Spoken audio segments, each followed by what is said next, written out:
نو زاړه بدعتونه دغه شو د خلاف کړو نو وسیم راوتل وای شیخ الاسلام بدعتي دي اغل بل وای کوزه ته وای چې تا کی سوري دي ځان ته نه ګوري چې انچا کی سوري دي شیخ الاسلام بدعتي نه ده ته بدعتي شیخ الاسلام مشرک نه ده ته مشرکی شیخ الاسلام امام د اهل سنت والجماعت ده تاړو د اهل سنت والجماعت نه خبر نه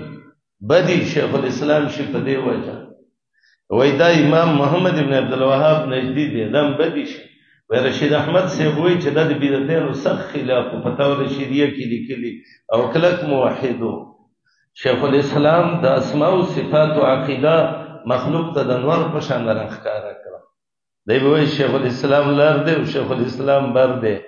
بدر الدین عینی چې دا د بخاری شارح دی او په احنافو کې منلې شوی هستی ده هغه وای چې ابن تیمیه شیخ الاسلام نشي نو اسلام کې ورو شیخ به نه پیژنم چې څوک دی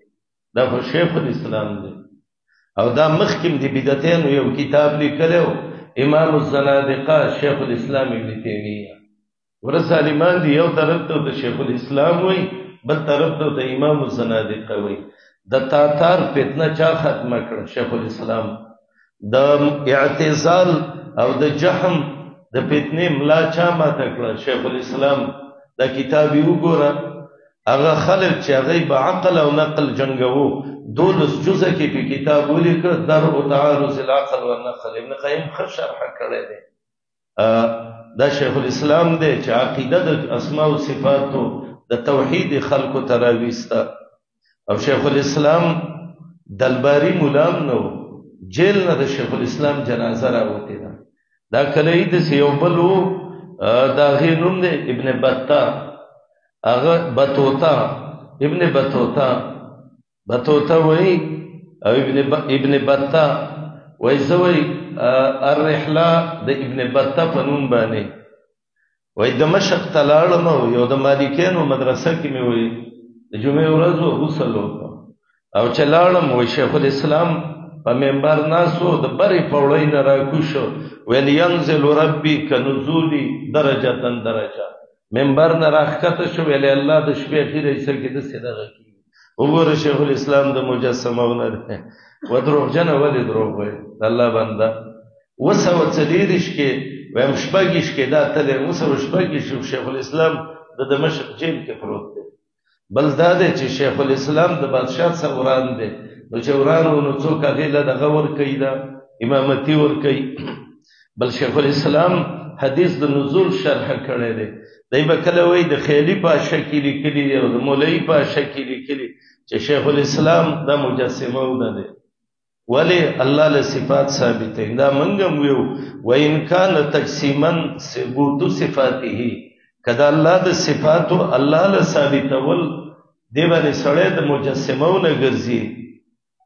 فإني بحمد الله ربي مجسمه بزم مجسمه کی الله چې ځان لکم صفات ثابت کړی دي نثبت لله ما ثبت لنفسه او ثبت له الرسول صلى الله عليه وسلم في حديث صحيح من غير تكييف ولا تمثيل ولا تعطيل ولا تأويل دا د سنت والجماعت عقیده ده ونقول في الاثبات الرحمن على العرش استوى وفي النفي ليس كمثله شيء ولم يكن له كفوا احد اتيان مجيات د الله صفات ده د الله د شان مناسب نم کې تعویلونه کو او نه تردیدونه کو نه تعطیلونه کو او چې څوک پکې دا کوي ابن عبد البر وایي دا جهمی او معتزله ده او یاتی ربک الله راشي او دا موږ د شیخ الاسلام ابن تیمیه احسان منو په ځان باندې چې دا په موږ ډیر غټ احسان ده چې دې خسته عقیده نه خلق خبر کړو او کڅوک شیخ الاسلام پس خبرې کوي نو موږ ویو سپید سپومې ته غاپی کنه خړېږي نه او د ما خام خاطره کو چې پاغه د نور رڼا بدلېږي ځان له تورې چشمه جوړيږي پستر کو د پلستر ولګي د شیخ الاسلام شان دا نه خاطره ګونه شي ختمولې نه بل شي او نه بل شي